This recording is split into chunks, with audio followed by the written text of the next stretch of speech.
একদিকে কাজ পাওয়া নিয়ে অনিশ্চয়তা, অন্যদিকে কাজ পেলেও সামান্য আয়ে সংসার চালাতে দিশেহারা অবস্থা। অর্ধাহারে অনাহারে চলছে শ্রমিকের জীবন। কর্মক্ষেত্রে নেই কোনো স্বাস্থ্য সুরক্ষার ব্যবস্থা, দুর্ঘটনা ঘটলেও মিলে না ভাতা। বিশেষজ্ঞরা বলছেন তীব্র আয় বৈষম্যের ফলে ক্রমাগত মানবেতর জীবন যাপন করতে বাধ্য হচ্ছেন শ্রমিকরা। মতিউর মর্তুজার তথ্যচিত্রে ডেস্ক রিপোর্ট।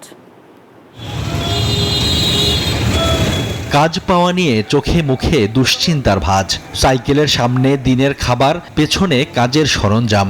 এভাবেই রাজশাহীতে প্রতিদিন ছুটে চলে কয়েক হাজার শ্রমিক। সূর্যোদয়ের পরে নিজেদের শ্রম বিক্রি করতে বিভিন্ন শ্রমিক হাটে জড়ো হন তারা। এসব হাটে চলে শ্রমিকের বেচাকেনা। তবে সপ্তাহের বেশিরভাগ দিনেই নিজেদের বিক্রি করতে না পেরে বেকারত্ব নিয়ে বাড়ি ফিরতে হয় শ্রমিকদের। বান্ডেল থাকলে প্রতি সেনমানিতে টাকা বাঁচবে। বিকাশ সেনমানি বান্ডেল কিনে জিতুন প্রতি লেনদেনে। প্রতিদিন এই মোড়া আসি আড্ডাতে, হয়তো 2-4 দিন কাজ হয়, কম বেশি ঘুরে যেতে হয়। একদিন হবে, ধরেন 5 দিন হয়েছে না, গরিব মানুষ খাবো কি দিয়ে? মানুষের খাওয়ার কষ্ট হয়েছে, এই যে মানুষগুলো সব বসে আছে বেকার, কোনো কাজ কাম নাই। অন্যান্য শ্রমিকদেরও একই অবস্থা। মুদ্রাস্ফীতির জাতাকলে লাগামহীন নিত্যপণ্যের বাজারে সংসার চালাতে দিশেহারা তারা। মজুরির ক্ষেত্রেও আছে আগের মতোই লিঙ্গ বৈষম্য। আমরা ছেলেদের বেশি হবে, আমরা তো ছেলেদের সাথে কাজ করতে পারিনি। আমরা হলো মেয়েদের টাকা পয়সা আমাদের ঠিক দেয়। অনেক পরিশ্রম হয়, কিন্তু এই পরিশ্রম অনুযায়ী আমরা মজুরি পাইনি। অনেক জিনিসপাতির দাম, আমাদের মজুরি বাড়েনি, এটা আমাদের খুবই কষ্ট হচ্ছে।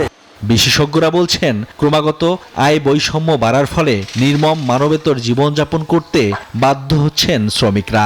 অফিস আদালতে যারা চাকরি করে তারা একদিকে যেমন তাদের আয় ক্রমাগতভাবে বাড়ছে বৈধ এবং অবৈধ উপায়ে, অন্যদিকে যারা ন্যায্য ভাবে কাজ করছে অনেস্টির সঙ্গে সততার সঙ্গে তাদের ইনকাম ক্রমাগত কমছে, তাদের বেতন বাড়ার কোনো সম্ভাবনা নাই। যতক্ষণ পর্যন্ত না তাদেরকে একটা ডিসেন্ট ওয়ার্কের কনটেক্সটে এবং মিনিমাম ওয়েজের মধ্যে না নিয়ে আসা যাচ্ছে এবং অন্যান্য সুবিধা যতক্ষণ পর্যন্ত প্রদান না করা হবে ততক্ষণ সে শ্রমিক হিসাবে নিজেকে এম্পাওয়ার ফিল করবে না এবং তার মর্যাদাও প্রতিষ্ঠিত হবে না।